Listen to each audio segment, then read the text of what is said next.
Good afternoon mga commander. Shoutout muna sa mga bago nating followers, no? Jawo Montalvo, Justin Porton Maniki, saka Gilbert Botin. Thank you sa mga new follower, no? Mga nakakatlaban natin yung sarang. Ngayon guys, review lang natin yung sa mga laro, no? Paano ba gagamitin sa Pakito sa Mythical? So, balagbag din tayo mga commander magpakito, no? Maraming hero potential tong Pakito. Tapos, masaya itong gamitin kapag ka nag-chill gaming ka mga commander.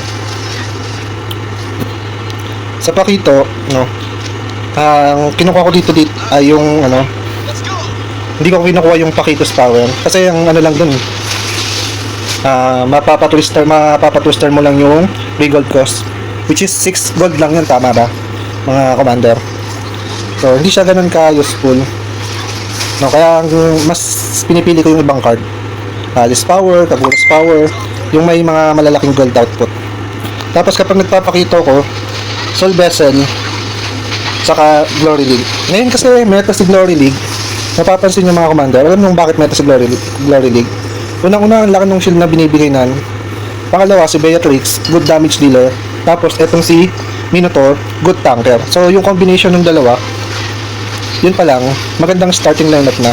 Kung magbi-build up ka ng lineup mo, no, maganda siyang gamitin. So dito, ginamit ko yung Pakitos Glob, no, o yung Piece of Glory, no, kay Karina. Hindi ko na ginamit dito kay Minotaur kasi meron pa naman ako extra dito, no.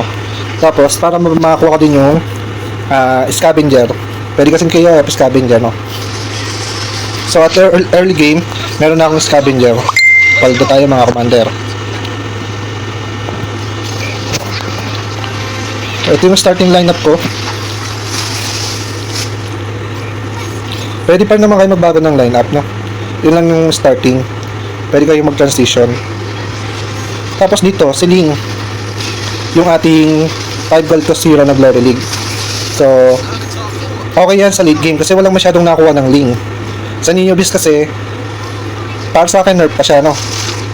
Pero ma-enhance yung Neobeast kapag ka na yung bagong patch, bababa yung Scavenger, no?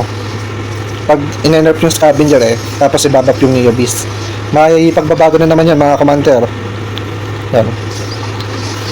Kaya gagawa natin ng reviews kung ano yung magiging effective na commander kapag ka nabap si Neobeast, na nerf naman si Scavenger. Kaya lang kayo, manood lang kayo mga commander ng mga tutorials natin. Kasi ito yung mga real time na nangyayari, no? Dito mga late videos. Thank you soon sa 48 followers ko. Konti-konti, dumadami na tayo, no?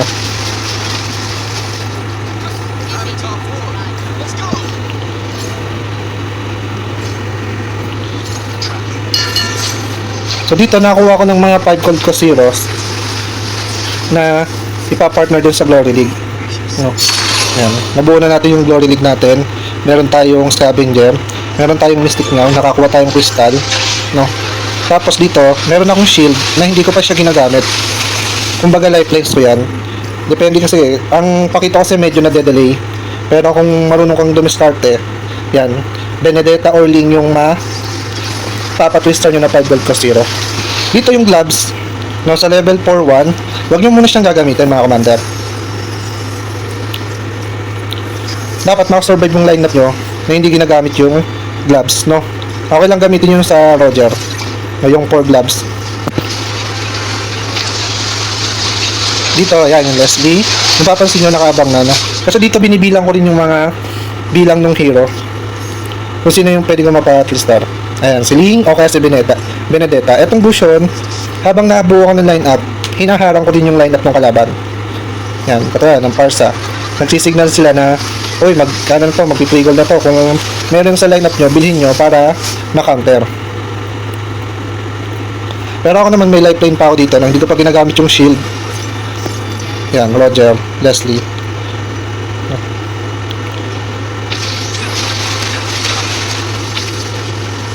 Yung core ko dito si Beatrix, no.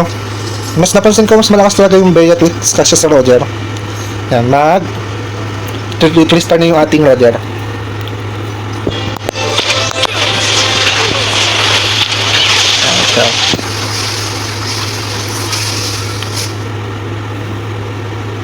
So dito dapat tatlo yung nakaabang yung 5 gold cost 0. Para may choice kayo kung ano yung mapapa-3-star nyo. Dito nga sabi ko parang kaya ko na ipa-3-star yung Benedetta, no? Nakukutuban ko na mga commander. Pag tapos na kasi itong round 4-3, no, 4-4 rather, mabilis na yung mga 5 gold cost 0 lumabas. Yun yung akin napansin na. Kaya sabi ko, etong Benedetta, no, o kaya yung Ling, lalabas na yan mga commander. Yan, chinecheck na tayo ng kalaban natin, no. Kasi hindi pa natin nagagamit yung gloves. Tapos dito, gumamit na tayo ng hybrid, ano, kasi yung shield, yung purest power, then weapon master, no. Yan.